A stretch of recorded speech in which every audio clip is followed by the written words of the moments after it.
están? Muy buenas noches, bienvenidos a Vía Pública. Bonitos, nuevos e inteligentes.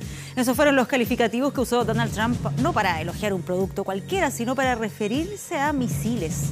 Esos que amenaza lanzar en Siria en respuesta a un supuesto ataque con armas químicas.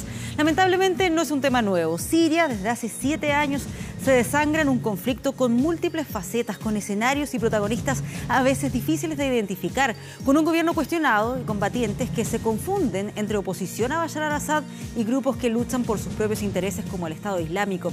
Y el problema se agrava aún más cuando potencias como Estados Unidos o Rusia utilizan ese terreno para exponer sus diferencias, mientras las cifras de muertos siguen aumentando.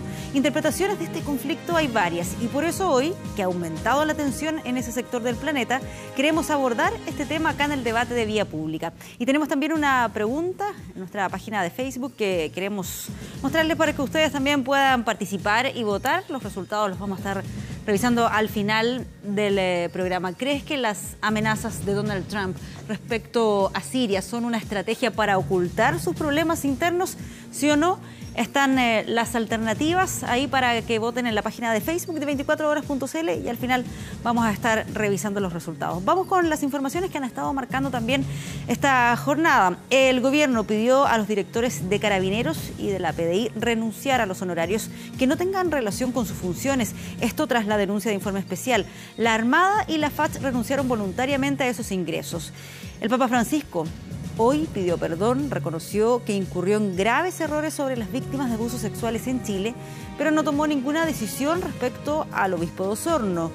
Y la mortalidad por contagio de VIH en nuestro país se ha triplicado en relación a otros países. El Ministerio de Salud presentó hoy su Programa Nacional de Prevención. Vamos a ir a una pausa y vamos a estar de inmediato acá en Vía Pública con el debate de esta noche.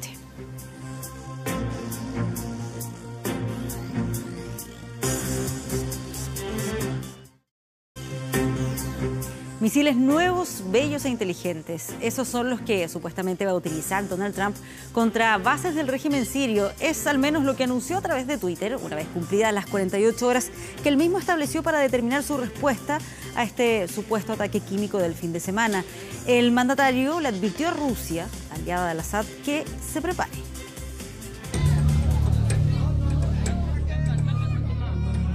We cannot allow atrocities like that. Cannot allow it. Everybody's going to pay a price. He will, everybody will.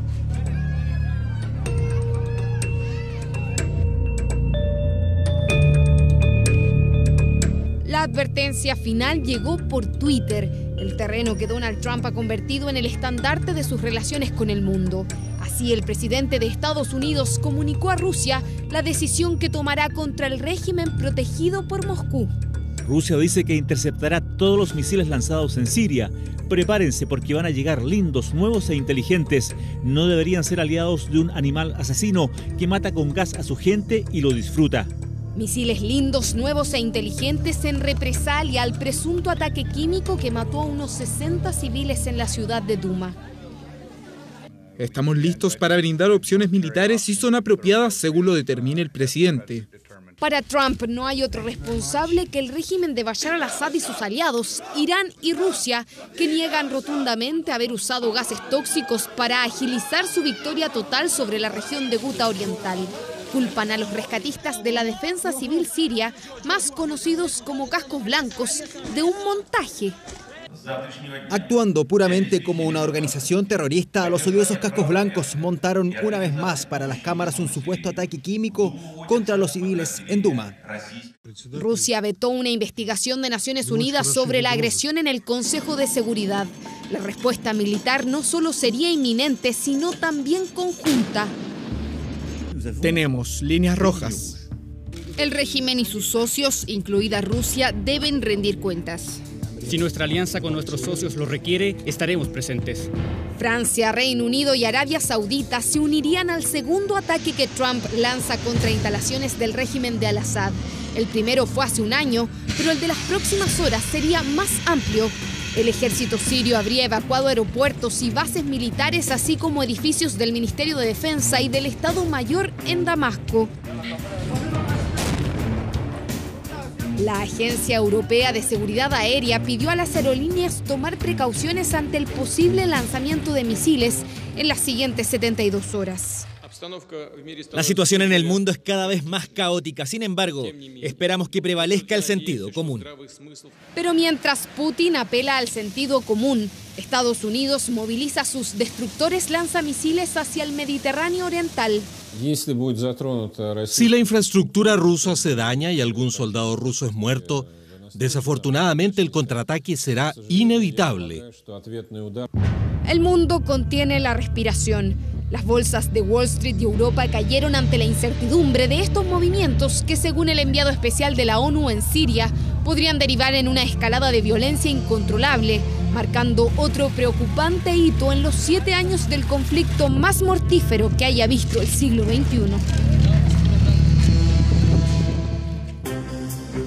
Bueno, ya lo veíamos ahí en esa nota, es lo que vamos a discutir esta noche en el debate de Vía Pública. Vamos a saludar a quienes nos acompañan acá en el panel esta noche. Ricardo Marzuca, quien es académico del Centro de Estudios Árabes de la Universidad de Chile. Gracias por estar aquí esta noche, Ricardo. Javier Urbina, investigador del Centro de Estudios Internacionales de la Universidad Católica. Javier, también muchas gracias por acompañarnos. Oriana Pifre, quien es coordinadora del Observatorio de Gobierno de la Universidad Diego Portales. Oriana, muchas gracias por estar aquí. Y Mladen Yopo, quien es doctor en Ciencia Política y profesor de ANEPE. Gracias también por acompañarnos acá esta noche. Bueno, lo veíamos en la nota. 7 años ya han pasado desde que comenzó el conflicto en Siria.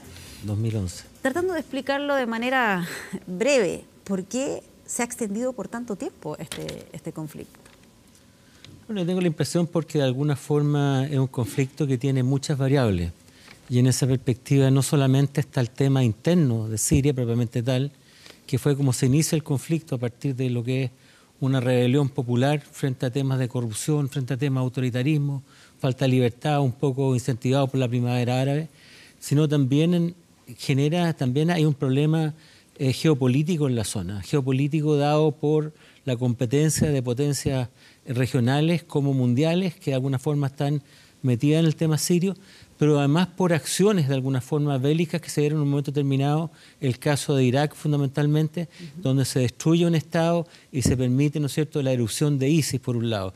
Es un poco a similitud de lo que pasó en la intervención en Afganistán también, que se generan un poco con algunas diferencias evidentes los mujahidines que después pasan, ¿no es cierto?, a Al-Qaeda y que de alguna forma intervienen en lo que es el terrorismo internacional. Entonces, al final de cuentas son muchos los factores que están rodeando el conflicto sirio. No solamente el tema de la oposición versus Bashar al-Assad, ¿no es cierto?, y su permanencia en el gobierno, sino también tiene que ver con elementos y factores que de alguna forma son conflictos que están dados en toda la región, mundiales y regionales. Sí, ¿coinciden con esa mirada? ¿Tiene que ver esto con las múltiples caras que tiene el conflicto en Siria? Bueno, yo estaría de acuerdo. Digamos, a mí me parece que ha habido una suerte de evolución a partir de la década de los 90, lo que solemos llamar algunos, digamos, entre comillas, una suerte de neocolonización del mundo árabe por parte de Estados Unidos fundamentalmente, y una suerte de planificación de un nuevo orden regional. Digamos, alguna vez Condoleezza Rice, George Bush hijo, hablaron de estructurar un nuevo orden regional y eso se plasmó fundamentalmente, como lo decía Mladen, en la invasión norteamericana a Irak. Digamos. O sea, me parece que destruir, fraccionar, atomizar los actores principales del Próximo Oriente, estados como Irak, como Siria, digamos, es parte de alguna manera de una estrategia del control de la zona, fundamentalmente por los recursos petroleros. En la zona del Próximo Oriente está el 65% de los recursos de petróleo y de gas, ¿no es cierto?, a nivel mundial, y por lo tanto hay, digamos, una política norteamericana que ha sido de alguna manera contrarrestada, digamos, por una suerte de vuelta, digamos, a una guerra fría donde aparece Rusia, aparece China, de alguna manera que no está actuando directamente en la zona, pero que estamos, digamos, en un escenario mundial, digamos, bastante complejo. Entonces, en ese contexto me parece que se ha complejizado lo que se inició, como lo describía Mladen, en un conflicto, digamos, producto de la primavera árabe, en una lucha, digamos, donde aparecen actores regionales y actores internacionales. Entonces, confluimos, digamos, en un escenario bastante complejo que aparece, digamos, como una suerte de polvorín, digamos, y que tiene a todo el mundo en suspenso en función, digamos, de Además, la personalidad de quienes dirigen de alguna manera, fundamentalmente me parece que Estados Unidos, ¿no es cierto? Donald Trump, que por lo menos de mi perspectiva parece como un líder bastante impredecible, digamos. Sí. ¿Cómo entender ahí, en ese contexto, el rol de estas potencias cuando también empiezan a intervenir? Lo que mencionaba Rusia, Estados Unidos, también China eventualmente. Sí, bueno, recordemos ahí también que la configuración de la Guerra Fría determinaba zonas de influencia y Rusia está haciendo parte de eso ahora, está demostrando cuál era la Unión Soviética, la zona de influencia en el Medio Oriente y la relación con Irán, por ejemplo. Y en este caso, claro, y la hegemonía de Estados Unidos que está tratando, ahí hay un análisis interesante de qué es lo que está haciendo Donald Trump con este caso en particular. Si es que esta política un poco de aislacionismo que tenía Estados Unidos hasta ahora, salirse de los tratados internacionales, por ejemplo, y ahora está buscando alianzas con Francia, con Inglaterra, tratando de tender puentes con otros estados o con potencias, en el fondo, para también posicionarse de mejor manera en el sistema internacional, yo creo. Sí. Bueno, y ahí llegamos a lo que estamos... De ahí llegamos a los bellos, lindos e inteligentes. Claro. A los misiles, como lo describe Donald Trump. Quizás habría que hacer notarnos en lo de atrás simplemente que una característica única de este conflicto es que ocurre en una época, esto de la primavera árabe, en que el conflicto, prácticamente una guerra civil que se empieza con una protesta, de esa manera, digamos, lo decía Boris, pero lleva a unos niveles de violencia nunca antes vistos inmediatamente. Hay que recordar que no pudo entrar Naciones Unidas, no pudieron haber un grupo de observadores, como existe en otro conflicto. Entran observadores con una estrategia de transformar el conflicto como para mantener la paz, etc. No pudieron ingresar porque ya era un caos y una violencia terrible e imposible y un peligro para ellos. ¿Y en qué momento se produce esa transformación? El 2011 al 2013 ocurre eso. Esto, como dice, parte como una oposición al gobierno, Bashar al-Assad, pero luego se transforma en un conflicto de cara. De una protesta pasa entre el 2011 y el 2012 de una violencia interna, digamos, de los grupos rebeldes con otros extraordinaria. Eso no visto, sin poder entrar. Hay una misión de Kofi Annan que busca intervenir y falla absolutamente. Entra un general noruego con algo así, ciento y tantos observadores civiles y militares, y es impresionante cuando ellos tienen que salir y narran lo que vieron, diciendo aquí no se puede hacer, y se deja ese conflicto allí. Y a eso agreguémosle entonces el otro grado de violencia también muy fuerte, es la entrada del 2013, que nadie en el mundo se dio cuenta de lo que era, que fue ISIS. Como rápidamente creció, ahora está bajando, ¿no es cierto? Y ahí estamos en la situación de hoy día. Entre medio de eso, recordar entonces el empleo de armas químicas, que es parte de esta violencia extrema que la ocupa el gobierno, digamos, de Assad, y que en un momento determinado, en 2013, recordar ahí que el mismo gobierno de Estados Unidos ya dice, fija una línea roja. Esto ya no se puede permitir. Pero no actuó como tal, en acuerdo con esa línea roja. Y después del año pasado, recordar el otro ataque químico, entonces ahí sí actuó Trump sin avisar mucho porque fue muy rápido, fue sorpresivo, y con 59 misiles bombardean en un ataque casi quirúrgico el aeropuerto donde había sido el ataque químico. Entonces, lo que viene hoy día es que si nosotros nos encontramos nuevamente ante un ataque químico, es dable esperar la reacción armada, militar, junto con todos los elementos políticos, diplomáticos, todo lo que se quiera hacer. Eso y lo dicen, por ejemplo, personas que son demócratas o de los gobiernos demócratas. Por ejemplo, la Madeleine Albright decía, es lógico esperar una acción armada. No están de acuerdo con Trump, ni en su forma de hacer las cosas, ni a hacer una suerte de diplomacia vía Twitter, no. Pero sí están de acuerdo que hay una respuesta que todo el mundo está esperando en estos momentos. Claro. Ahora, lo que Rusia dice sobre este ataque químico es que según ellos fue un montaje de los cascos blancos, que ellos habrían hecho esto para las cámaras. ¿Cuál es la información de la que se dispone? No es primera vez el uso de armas químicas, digamos, en el Medio Oriente, digamos. Está plagado de ejemplos, ahora en Gaza, hay acusaciones también. Hay el tema, digamos, Saddam Hussein fundamentalmente usó armas químicas también para poder contener a los kurdos. O sea, no es una cosa nueva. Lo que pasa es que hoy día el tema es otro. El problema yo diría que en el caso de la política exterior norteamericana, primero hay una incertidumbre y una búsqueda. Es imprevisible la política exterior de Estados Unidos hoy día, más allá de sus intereses estratégicos, que están fijados en la última Estrategia Nacional de Seguridad, pues su objetivo hoy día son bastante, y las formas de actuar son impredecibles. Entonces, en esa perspectiva, el tema básico ahí primero es la contención de Irán y el avance del chiismo, digamos, en lo que es la influencia de Irán en la zona, en el caso de Irak-Irán, digamos, el caso de Siria y parte de movimiento en el Líbano, como el caso de Hezbollah. Digamos, esa influencia y de alguna forma la contención como caso de prueba, ¿no es cierto?, de también el avance o las pruebas que está haciendo la Unión Soviética en su salida, digamos, hacia el mundo. Esta Rusia que quedó sin la Unión Soviética, cómo logra hoy día tratar de recobrar esa grandeza. Entonces también es un elemento de prueba. También yo tengo la impresión que mucho de la retórica hoy día es retórica. Aparte de ser un elemento real, es retórica. La misma retórica que usó con el dictador, digamos, coreano del norte, de alguna forma, y que presionó a China para que contuviera, ¿no es cierto?, a Kim Jong-un. Kim Jong-un. Exactamente, lo contuviera. Y hoy día está en otra situación, que iban a apretar los botones, que tenía botón más grande, que los misiles de acá, que arriba y que abajo. Y ahora dicen que se van a juntar. Además, yo diría que hoy día los escenarios son bien impredecibles. Impredecible porque si es un ataque quirúrgico, evidentemente ya lo han hecho y no surte mayor efecto. Un ataque un poco mayor tampoco, porque además hoy día hay una confluencia de esfuerzos tanto de Rusia como de Irán de fortalecer al régimen de Bashar al-Assad y por lo tanto recobran rápidamente la capacidad estratégica que perdieron en ese momento. Si un ataque mayor y de alguna forma involucra, puede generarse una contrarrespuesta muy importante de Rusia. Y Rusia también lo ve como un campo de alguna forma de probar no solamente su tecnología, sino también su poder.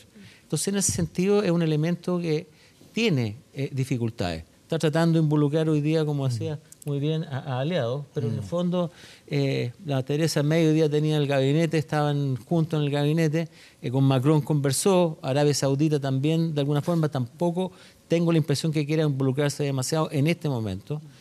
Por los temas que están dándose ahí. Entonces yo veo que hay un escenario que es incierto y todavía estamos mucho al nivel de la retórica. Eso no quiere decir que no ataque, porque como decía, la conducta de Trump es impredecible, pero también tampoco quiere decir que en el fondo esta conducta impredecible, como incluso él mismo lo dijo en un momento determinado, que la política exterior de Estados Unidos tenía que ser impredecible, cosa que los enemigos no supieran lo que iba a hacer. Quiere decir que vaya a atacar. Entonces es un tema... Es interesante que es política que hace a través de Twitter, porque es una cuenta que ha mantenido ya una vez que asumió como presidente y muchos de este tipo de frases las emite a través de su cuenta en las redes sociales. ¿Tendrá esto más bien de amenaza solamente o crees tú que sí puede que se vaya a concretar un ataque de este tipo?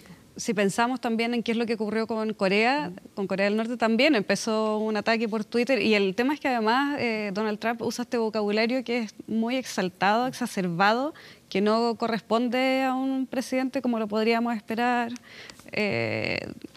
más generalmente. Yo creo que sí, como dice Mladen, es incierto lo que puede pasar y ya vimos que aun cuando estuvimos un poco asustados y medio al borde del conflicto con Corea y con el tema del botón, no ocurrió. Podría ser que en este momento estén negociando y nosotros todavía no sabemos las diferencias de hora. Decían en las noticias que habían drones que ya estaban sobrevolando Siria y que ya habían evacuado también. Habían evacuado. Pero que probablemente quizás hagan otro ataque, contraataque del tipo quirúrgico y que no hayan heridos desde la sociedad civil. Podría ser. Yo no sé si estamos así como en una situación muy de estar al borde de una guerra. Hay un asunto interesante del lenguaje o de la retórica que se llama, porque efectivamente aquí hay que separar los ruidos de las señales, ¿eh? O como alguien decía, en este caso el Twitter, separar el medio, que es el Twitter, con el mensaje. El mensaje en general, lo que él dice, digamos que es inaceptable el empleo de armas químicas y hay que actuar sobre ello, eso es correcto, lo aceptan. Pero al momento que él usa el Twitter como herramienta, ¿no?, para difundirlo, que es muy eficaz en ese sentido, él traslada el peso de la reacción sobre sí mismo o sobre Estados Unidos. En lugar de... Porque él está haciendo diplomacia a través del Twitter. está haciendo estrategia a través del Twitter. Esa no es la manera.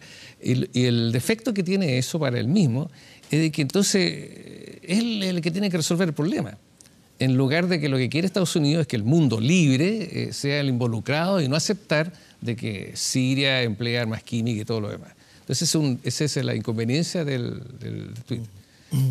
Y lo otro sí, que tiene por otro lado, que lo hace Trump y lo hace Estados Unidos, es demostrar que tiene las capacidades para... por eso que armas, ¿cómo se llaman? Lindas, nuevas. Linda, claro. Y lo que está diciendo en su mensaje es que yo tengo la tecnología para hacer algo superior a lo que Rusia podría suponer, que no lo sabe, y puedo llegar allí. Y el precedente está el año pasado. El año pasado disparó este ataque que fue muy limpio. La avisa a Rusia, porque hoy día, ahora, ¿por qué no lo va a hacer así? Igual, la avisa a Rusia cuando va a disparar esto y para que no tener bajas de ello. Y después lanza la bomba en Afganistán, que es otro empleo tecnológico también, donde tener algo que el mundo se había olvidado que existía. Sí. Sí, yo me quedé con lo que decía Javier del mundo libre, entre comillas. El mundo libre norteamericano. Voy a discrepar en ese sentido, porque llama la atención, digamos, que en este escenario de conflicto los principales aliados regionales, ¿no es cierto?, de Estados Unidos y que intervienen en la escena siria, no se caracterizan, digamos, por su pertenencia, digamos, a lo que podríamos denominar un mundo libre. Digamos, es decir, Estados Unidos actúa por sus propios intereses, me parece, en función de, insisto, fraccionamiento del Próximo Oriente. A mí me llama la atención bueno, primero los actores. Arabia Saudita, está además, ¿no es cierto?, comentar de que ha sido bastante demostrado de que financió ISIS, financió los grupos yihadistas, es portador de la ideología wahabí, que de alguna manera entra en juego, digamos, en el escenario sirio. Israel, por otro lado, ¿no es cierto?, es otro actor que de alguna manera simultáneamente el ataque con armas químicas, entre comillas, supuesto ataque de armas químicas, se produjo un ataque israelí a una base siria, digamos, que de alguna manera pasó desapercibida por esta situación. Digamos, y Israel ha estado actuando en el escenario sirio. Y Israel sabemos que ha estado, ¿no es cierto?, impunemente asesinando población civil en Gaza, digamos. Entonces, Egipto, por ejemplo, que es otro actor que no apareció en escena, es otro aliado, ¿no es cierto?, de Estados Unidos, y acaba de ganar, ¿no es cierto?, las elecciones el general Sisi con el 99,7%. O sea, volvimos a los regímenes autoritarios y apoyados, ¿no es cierto?, por Estados Unidos. Entonces, aquí me parece que el interés norteamericano, y yo creo que hay que ver la coyuntura. La coyuntura es que prácticamente había un retroceso del ejército libre sirio, de los rebeldes. Las tropas, ¿no es cierto?, de Bashar al-Assad estaban tomando una posición bastante amplia, digamos, de amplio territorio. Por lo tanto, a mí me llama la atención, me parece que hay que investigar el uso de armas químicas, me parece que es absolutamente condenable, digamos, no estoy justificando. ¿Te genera dudas respecto a quién podría estar detrás de eso? Y me parece que se requiere una investigación seria con respecto al uso de las armas, en el sentido que la coyuntura es muy especial, porque la racionalidad política me dice que en una situación, ¿no es cierto?, prácticamente triunfo frente a los rebeldes, el gobierno sirio se exponga, digamos, a una situación de conflicto como la actual. La racionalidad política me dice que la racionalidad política me dice que tú no te vas a exponer, digamos, a esta circunstancia. Por lo tanto, a mí me parece que hay un juego de alianzas ahí cruzadas, ¿no es cierto?, entre los actores. Estados Unidos está muy comprometido con los kurdos que quieren, que lo apoyaron contra ISIS, entonces quieren autonomía, digamos, en una franja de territorio. Sí. Turquía ha estado interviniendo también, ¿no es cierto?, en territorio sirio y territorio iraquí. Entonces ahí hay un juego, digamos, de los actores regionales y de tensiones donde me parece que, insisto, yo creo que el proyecto norteamericano es de alguna manera atomizar Siria y por lo tanto el régimen, digamos, está sometido a esta presión, digamos, de impedir de alguna manera que se consolide en el poder, digamos. Entonces, y con eso también se ha imposibilitado la posibilidad de diálogo y de solución conjunta, digamos, de los actores, digamos, que se estaban reuniendo de alguna manera en Rusia. Había otras gestiones, ¿no es cierto?, que se estaban haciendo también en Suiza. Por lo tanto, esto de alguna manera me parece que intenta reposicionar, digamos, a esta heterogénea masa de grupos rebeldes, digamos, donde aparecen algunos grupos yihadistas también involucrados, apoyados por Arabia Saudita, que aparece unida, entre comillas, al mundo libre para liberar, digamos, el territorio sirio. Entonces, me parece que la cosa es bastante compleja. Sí. Qué difícil poder encontrar un camino de solución cuando son tantos los actores y los intereses involucrados. El tema fundamental en este caso, uno de los actores que tiene algo mucho que decir es Rusia. Porque Rusia, de alguna forma, es el que sustenta el régimen de Bashar al-Assad. Pensemos que la única base que tiene fuera de Rusia está la base naval, digamos, y hoy día tiene varios, digamos, aeropuertos conjuntos, digamos. Por lo tanto, y es el que sustenta tecnológicamente y con dinero al gobierno de Bashar al-Assad en este momento. Entonces, él tiene mucho que decir, Rusia. Entonces, yo creo que Estados Unidos, de alguna forma, está presionando para que Rusia juegue un papel de mediación y un papel, digamos, de apertura, que haga lo mismo que hizo China con Corea del Norte. Exacto. Esa es una impresión que tengo. Ahora, el tema es mucho más complejo porque, tal como lo decías tú, digamos, el tema hoy día está en el tema de los kurdos, por ejemplo, donde Turquía ha aprovechado de combatir a los kurdos y Estados Unidos quiere darle un terreno a los kurdos. Bueno, de ahí un poco la cercanía entre Turquía y Rusia, digamos. El Kurdistán hoy día estaría abarcando Siria, parte de Turquía y parte, ¿no es cierto?, de Irak. Entonces hay un tema ahí que está ahí. Por otro lado, ISIS lo han combatido todos, los rebeldes y los, ¿cómo se llama?, y las fuerzas gubernamentales. Entonces, y que están controlados. Entonces, ¿qué pasa si hoy día se descontrola? ¿Quién lo controló? O sea, puede generarse un nuevo brote de ISIS, en el caso del Estado Islámico gubernamental. Entonces, hoy día lo que está en juego es bien complejo, no es una cosa sencilla. Los chinos, de alguna forma, también tienen una visión muy importante frente al tema, porque están los uiguríes, y los uiguríes, de alguna forma, son elementos musulmanes, y ahí se calcula que hay alrededor de 5.000 uiguríes que, de alguna forma, en algún momento combatieron por ISIS. Entonces, al final, en el Medio Oriente se está dando una mezcolanza general.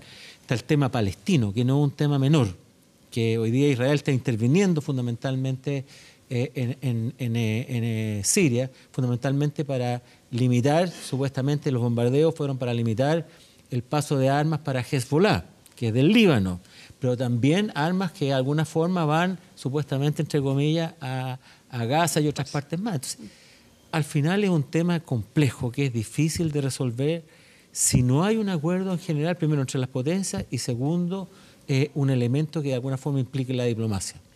Porque el tema, si vemos la historia de lo que ha ocurrido en general en el Medio Oriente, todas las situaciones de violencia han generado, al final, han tenido una repercusión y un boomerang de violencia. El caso cuando intervinieron fundamentalmente Estados Unidos, ¿no es cierto?, en el caso de Afganistán, como lo dije, generaron al final, con los mujahidines, terminaron generando Al-Qaeda.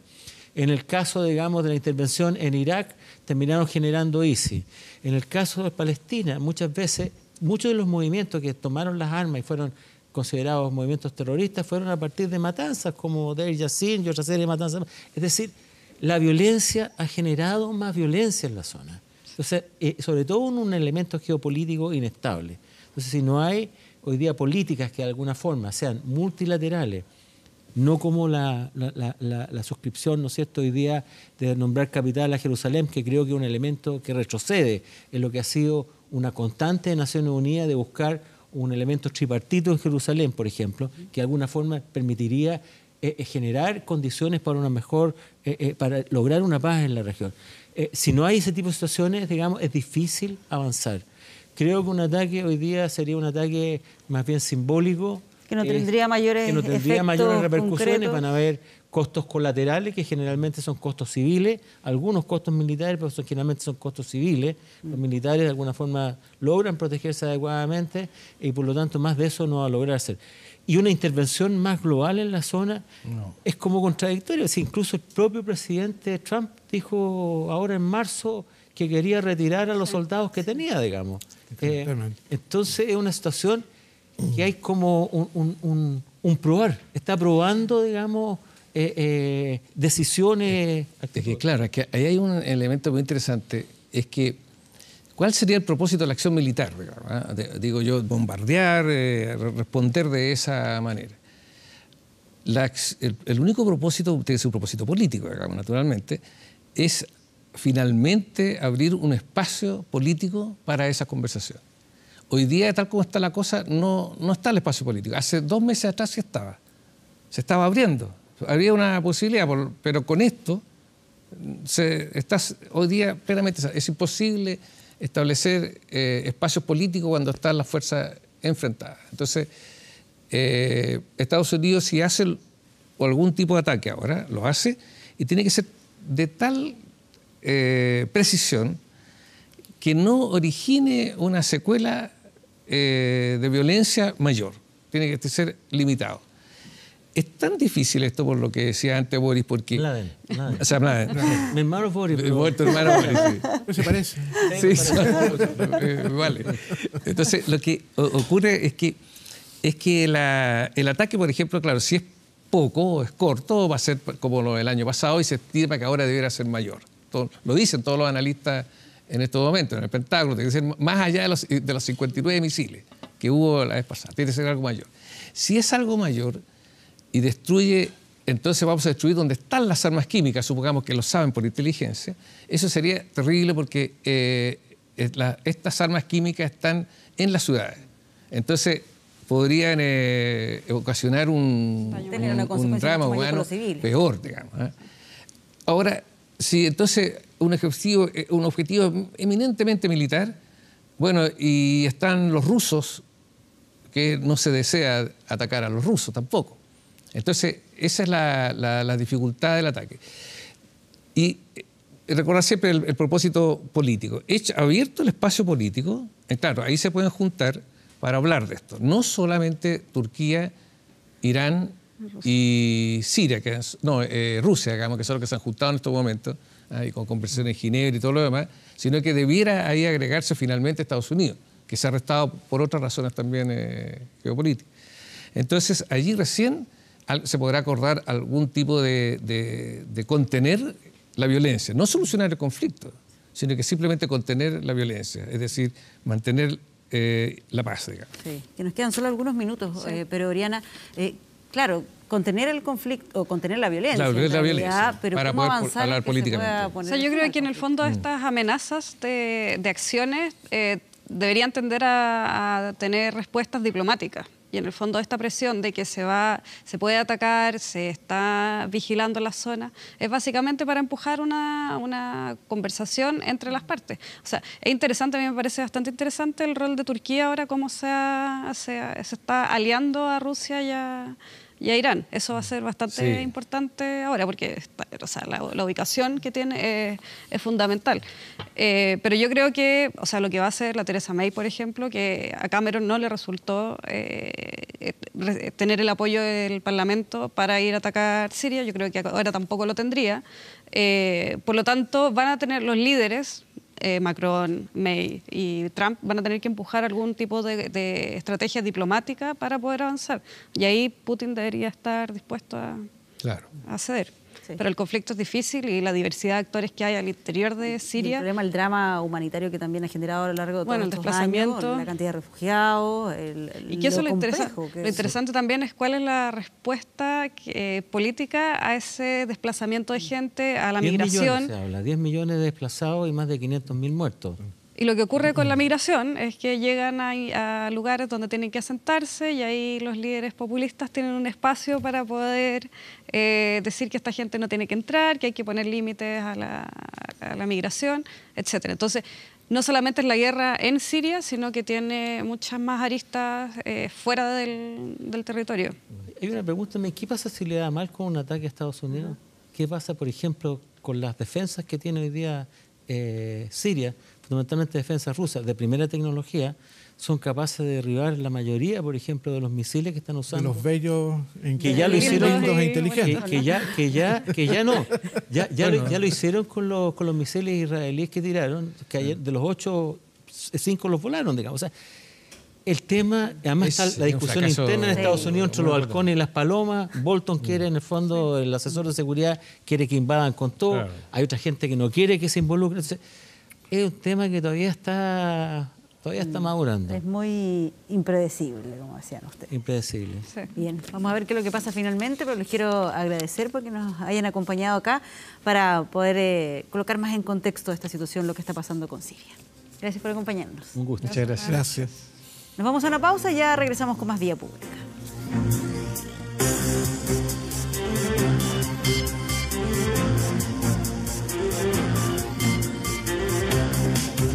Y tras el reportaje de este martes de Informe Especial que reveló eventuales sobresueldos a miembros de las Fuerzas Armadas y de Orden, estas instituciones anunciaron que los funcionarios activos, que son parte de los consejos de las mutualidades, dejarán de recibir esos cuestionados pagos. Esta investigación de Informe Especial trata de una parte de las más altas autoridades de las Fuerzas Armadas, Carabineros y de la PDI. Cada uno de ellos recibe o recibió, además de una remuneración establecida en una escala que es pública, una suma que en promedio mensual supera los 2 millones de pesos. Y ahí está la irregularidad, la que investigó Informe Especial, programa periodístico que este martes dio a conocer polémicos antecedentes que involucran a las más altas autoridades castrenses de la policía uniformada y civil. Onerosos excedentes que por años han recibido los consejeros de la instancia. Por derecho, uno de ellos es el general director de Carabineros de turno. El director de Bienestar de la institución también se vio favorecido, dineros que también recibió el director de la Policía de Investigaciones. A su renta mensual de 4.546.992 pesos se le sumaron durante 2 años, 9 meses, una cifra cercana al 1.929.000 pesos. Cifra promedio que recibió cada uno de los mencionados. Informe Especial solicitó entrevistas y encaró a los involucrados. ¿Usted sabe que la ley eso no lo permite? No voy a hacer comentarios al respecto. ¿No le parece que hay conflicto de intereses aquí? ¿Le parece propio recibir esa remuneración? Por supuesto. ¿Por qué Informe Especial dice que esto no está permitido? Porque esto dice la Contraloría General de la República. ¿Pueden recibir entonces una remuneración como miembros de esas mutualidades? Si es parte de su trabajo, ellos no pueden recibir una remuneración y así lo dijimos también en el dictamen.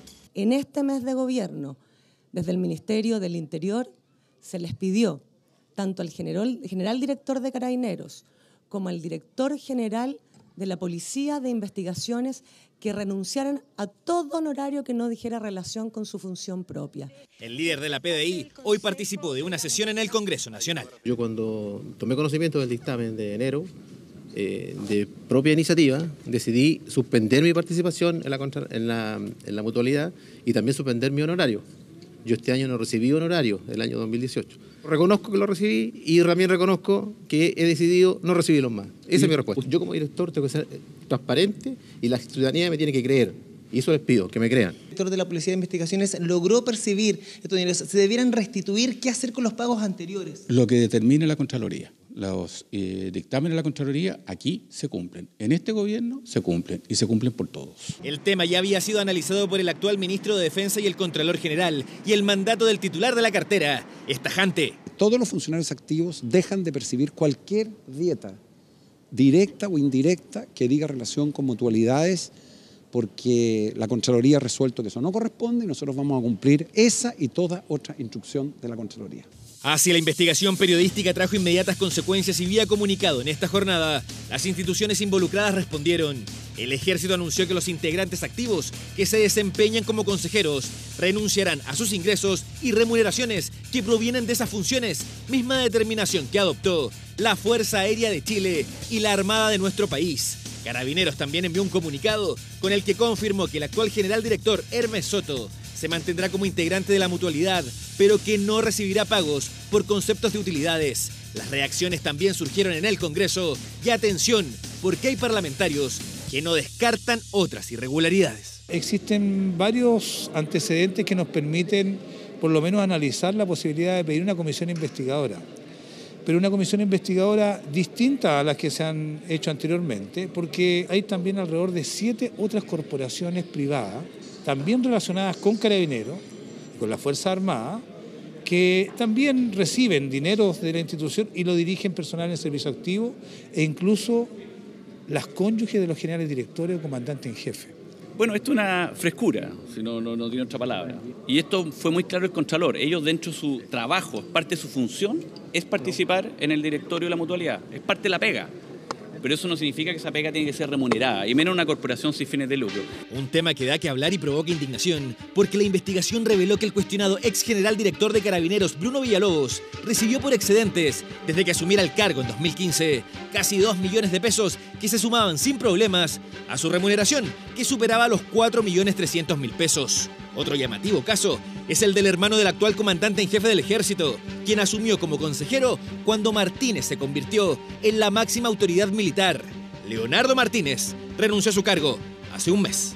Puedo garantizarle a la ciudadanía que nosotros vamos a hacer con tolerancia cero respecto de cualquier peso o recurso que proviene de los chilenos y que se utilice en las Fuerzas Armadas, y lo hemos hecho en conjunto, repito, en conjunto con los comandantes en jefe de las Fuerzas Armadas. Investigación periodística que provocó reacciones, una de ellas el término de una cuestionable práctica histórica que según el órgano Contralor no tiene fundamento. Instituciones públicas, algunas de ellas mencionadas en este reportaje, que ya se han visto ensombrecidas por escándalos anteriores, lo que las obliga a adoptar estándares de probidad incluso superiores a los que la ley exige.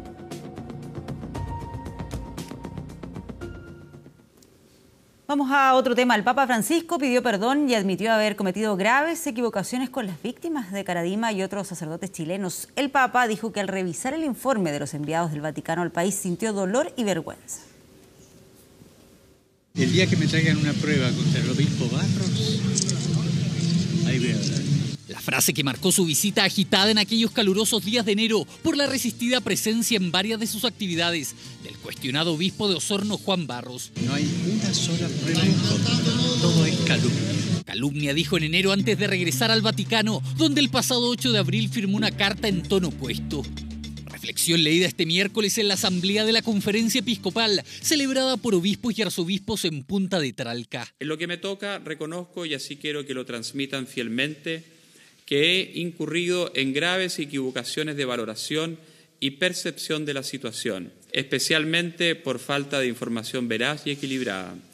Ya desde ahora pido perdón a todos aquellos a los que ofendí y espero poder hacerlo también personalmente en las próximas semanas. El mea culpa del Papa Francisco tras recibir el informe de Charchi Kluma, el arzobispo de Malta enviado especial a Chile, quien indagó a través de 64 testimonios en los abusos sexuales de víctimas de Fernando Caradima, maristas, además del encubrimiento por parte de la Iglesia Católica. Creo poder afirmar que todos los testimonios recogidos en ellas hablan en modo descarnado, sin aditivos ni edulcorantes, de muchas vidas crucificadas, y les confieso que ello me causa dolor y vergüenza. El Papa convocó a los obispos chilenos al Vaticano para comunicarles las conclusiones y decisiones tras el informe de Chicluna, aunque no se pronunció sobre la continuidad del obispo Barros en Osorno. Mediante un comunicado, los laicos de Osorno valoraron la carta del Papa, pero consideraron que la eventual salida del obispo Barros es necesaria, mas no suficiente. Claro, uno podría decir se saca a Barros y se acaba el problema. Eso sería una visión miope. Acá, para que hubiese existido Fernando Caradima, para que Juan Barros pudo haber hecho todo lo que hiciera de manera impune, hay una institucionalidad que lo permite. Todo el esfuerzo de este tiempo, toda esta tragedia, ha terminado en que finalmente Francisco reconozca que siempre dijimos la verdad. Lo más grave es que él ha sido mal informado. Yo creo que una máquina de desinformación que opera aquí y opera también en la Curia Romana. Creemos que sí es un paso muy trascendental para la salida definitiva de Barros de Osorno y de otros obispos que fueron cómplices de los abusos de Caradima. Un nuevo gesto valorado también por James Hamilton, Juan Carlos Cruz y José Andrés Murillo, quienes fueron contactados por el Vaticano para sostener una reunión con el Papa Francisco, a la que evalúan asistir. Y los contagios de SIDA en Chile se han duplicado los últimos 7 años, razón por la que hoy el Ministerio de Salud presentó un plan nacional para abordar este explosivo aumento. El incremento del SIDA en los últimos años se ha duplicado. En el año 2017, 5.800 personas y particularmente jóvenes adquirieron VIH, es decir, en Chile se triplica la mortalidad de los otros países. Cifras que por más de una década no le han dado la relevancia, aumento de contagios que ponen a Chile en alerta. Estamos en una condición y una tendencia que no tendió a bajar, claramente no la estamos controlando. Los preocupantes números no paran. En los últimos 7 años, los contagios aumentaron en un 96%, superando a los países latinoamericanos e incluso algunos de África. El testeo es clave, ya que 1 de cada 2 chilenos contagiados no sabe que porta el virus. ¿Cuándo fue la última vez que se hizo el examen del SIDA? No me lo he hecho nunca. Hace como 3 años. Nunca me he hecho el test del SIDA. Hace como 3 años. Hace como 20 años. Más, yo creo. La verdad es que nunca. Pareja estable, pero la verdad es que nunca. Por eso la Autoridad de Salud anunció un plan prioritario donde la prevención, la educación, el acceso a los tratamientos y una rápida y masiva pesquisa serán algunas de las medidas.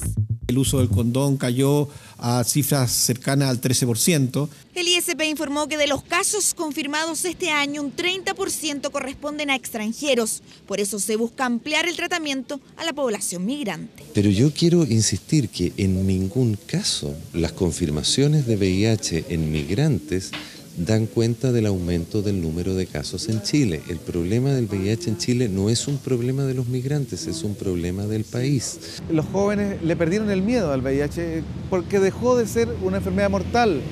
Es una enfermedad crónica y controlable como cualquier otra con el tratamiento. Según se creía entonces, la enfermedad aparecía como la lepra del siglo XX. Y los jóvenes de hoy día nacieron después de esa fecha, no vivieron en aquel entonces no conocieron esa realidad. La Universidad de Chile en noviembre del año pasado implementó una campaña con un test rápido. La alerta volvió a encenderse y se estima que la población con VIH podría llegar a las 100.000 personas. Fallas en campañas, poca disponibilidad de condones, suma y sigue. Aquí hay una disociación entre lo que es el comportamiento sexual de la población. Hay cambios comportamentales muy importantes en la sociedad chilena y la velocidad de reacción de las políticas públicas. El desafío es gigante y urgente. No basta con campañas preventivas, sino más bien con una intervención a una política pública de salud. La Universidad de Chile volverá a lanzar su medida y no se descarta que el segundo semestre los test estén al alcance de todos. Tarea para las autoridades y sobre todo para los jóvenes, quienes deberán practicar una sexualidad responsable. Y en su segunda jornada de declaración ante el Congreso de Estados Unidos, Mark Zuckerberg reconoció que debe existir algún tipo de regulación de Internet. El creador de Facebook advirtió, sin embargo, que esta idea debe estudiarse de forma muy cuidadosa. Además, defendió el modelo económico de su red social, a pesar de la fuga masiva de datos de 87 millones de usuarios. El multimillonario de 33 años admitió también que sus propios datos personales fueron utilizados de forma indebida por algunas aplicaciones.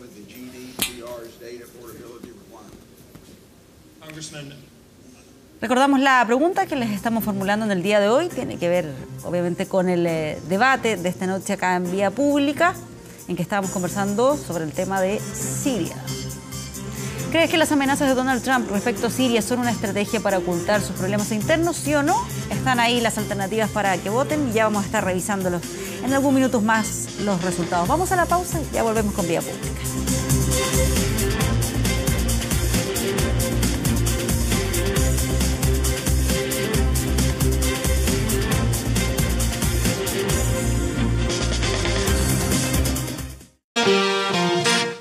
Let's go, girls. Bien, regresamos a Vía Pública. Vamos de inmediato a revisar la pregunta que estamos haciendo en el día de hoy. Ya la comentábamos. ¿Crees que las amenazas de Donald Trump respecto a Siria son una estrategia para ocultar sus problemas internos? Bien empatados los resultados, ¿eh? Sí, un 52%, no un 48%. Vamos con nuestro portal de noticias. ¿Qué está destacando hasta ahora? El precio de los combustibles, las bencinas bajan desde este jueves, según el informe de la ENAP.